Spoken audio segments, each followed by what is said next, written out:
नमस्कार. कधी विचार केलाय का, की तुम्हाला होणारा डोळ्यांचा त्रास हा शनी आणि सूर्य या 2 ग्रहांशी निगडीत असू शकतो. म्हणजे ज्या वेळेला गोचरमधील शनी तुमच्या जन्मपत्रिकेत स्थित असणाऱ्या सूर्याजवळ येतो, त्यावेळेला डोळ्याचा काही ना काही त्रास तुम्हाला जाणवू शकतो. आता पहा, मीन राशीमध्ये शनीचं गोचर चालू आहे आणि जर तुमच्या जन्मपत्रिकेमध्ये मीन राशीचं सूर्य असेल, तर नक्कीच तुम्हाला डोळ्याचा मेजर किंवा मायनर प्रॉब्लेम जाणवू शकतो. हा मेजर आणि मायनर म्हणण्याचं कारण म्हणजे जर तुमच्या जन्मपत्रिकेतील सूर्याची स्थिती मजबूत असेल, तर नक्कीच तुम्हाला थोड्या प्रमाणामध्ये डोळ्यांचा त्रास जाणवेल आणि जर हा सूर्य डिग्रीमध्ये कमजोर असेल, तर नक्कीच तुम्हाला डोळ्याच्या ऑपरेशनची देखील वेळ येऊ शकते. आणि हे टाळण्यासाठी तुम्हाला 2 महत्त्वाचे उपाय करायचे आहेत.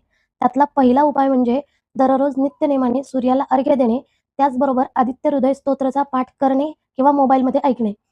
दुसरा उपाय म्हणजे दर रविवारी रामाचं नित्यनेमाने दर्शन घेणे आणि त्याचबरोबर तांब्याच्या तांब्यामध्ये गहू भरून तिथे राम मंदिरामध्ये दान करणे.